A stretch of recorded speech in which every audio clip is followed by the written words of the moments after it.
السلام عليكم. مركز جراحات الشخير، وبفضل ربنا علينا زي ما دايما بنقول من نجاح لنجاح.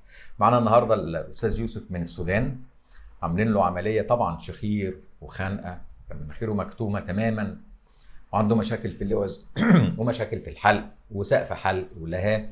هنشيل له الدعامه وبعد كده نشوف اخباره ايه ان شاء الله. بسم الله.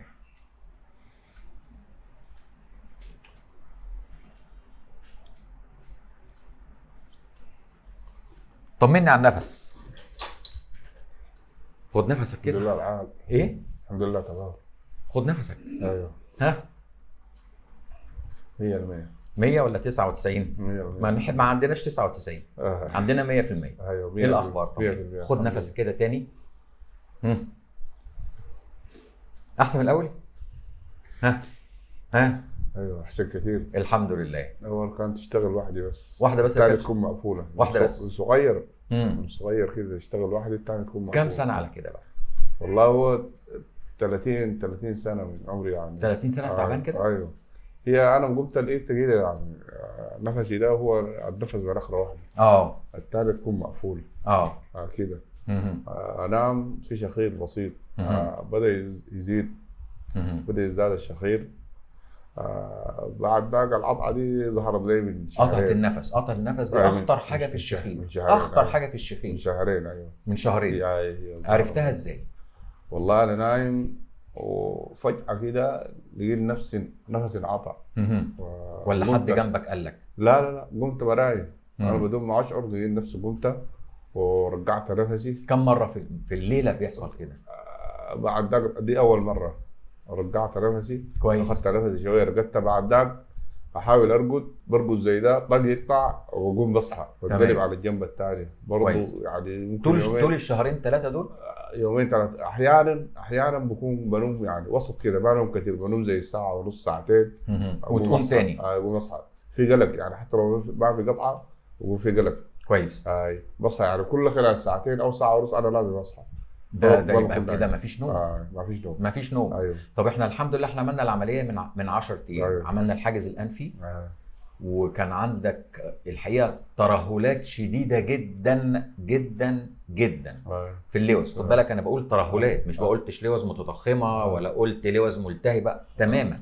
ليه؟ لان الشخير عندنا اللي احنا يهمنا ترهل اللوز، لان الترهل بتاع اللوز هو اللي بيقفل مجرى التنفس. زي الترهل بتاع سقف الحلق هو اللي بيقفل مجرى التنفس. عشان كده احنا كلامنا كاستشاريين او متخصصين في جراحات الشخير بيختلف تماما عن اي حد تاني اللي هو ممكن يلاحظ ان اللوز مش مترهله لكن متضخمه. احنا ما بنبصش للتضخم لوحده مشكله، لكن لما يبقى تضخم وترهل مشكله كبيره.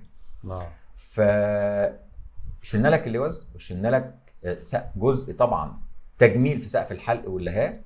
قول لي بقى اهم حاجه عندي واهم سؤال عندي دلوقتي هو الخنقه وانقطاع النفس. اخبارها ايه في ال10 ايام دول؟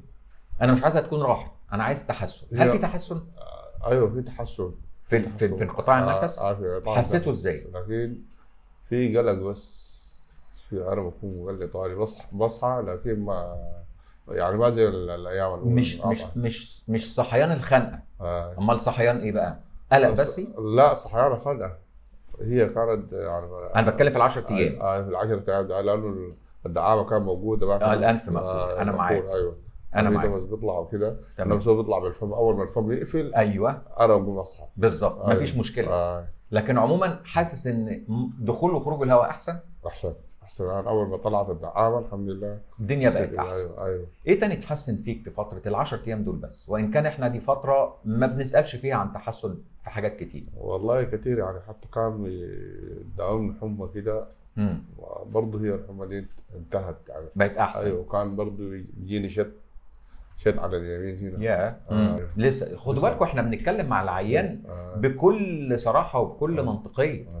ليه المريض النهارده ما بشيل الدعامه التحسن بيبدا بعد شيل الدعامه، لكن في حاجات انا بسال عليها بالذات في الفتره ال10 ايام دي. هي دي الخنقه دي نمره واحد، دي اللي تهمني، لان الخنقه دي هي بتبقى بسبب الترهلات اللي موجوده. بتقل طبعا لان بتقل النص مثلا لان لسه الانف بتبقى مفتوحه. ان شاء الله الفتره اللي جايه هتبقى احسن باذن الله. ان شاء الله. انت قاعد معانا قد ايه في مصر ان شاء الله؟ والله تاني خلاص على سفر يعني. على سفر. هتسافر أيوة. امتى باذن الله؟ والله بالكثير السبت. بالكتير ده النهارده الاربع يا راجل. طيب ان شاء الله. هترجع لنا تاني امتى؟ عشان عايزين نصورك تاني. شهر شهرين ولا اكتر؟ والله انا اذا رجعت اللي يكون في مشكله بتاع العلاج، لكن اذا الصحه تمام ما يديش انت يعني كده يعني طالما كويس خلاص. يديك يبقى احنا نتمنى ان احنا نشوفك تاني، بس نشوفك وانت كويس ان شاء الله. ما تجيش بقى ايه يعني زي ما تقول بمشكله او حاجه. ان شاء الله تنورنا في اي وقت على العموم. تنورنا في اي وقت. نور الله عليك. الحمد لله على سلامتك، ويعني وترجع لنا مره تاني بسلامه وتنورنا مره ان شاء الله. والحمد لله طبعا على كل مرضانا، وزي ما بنقول دايما اللهم علمنا ما جهلنا وانفعنا بما علمتنا، مع تحياتي ودعواتي دكتور هشام ابراهيم.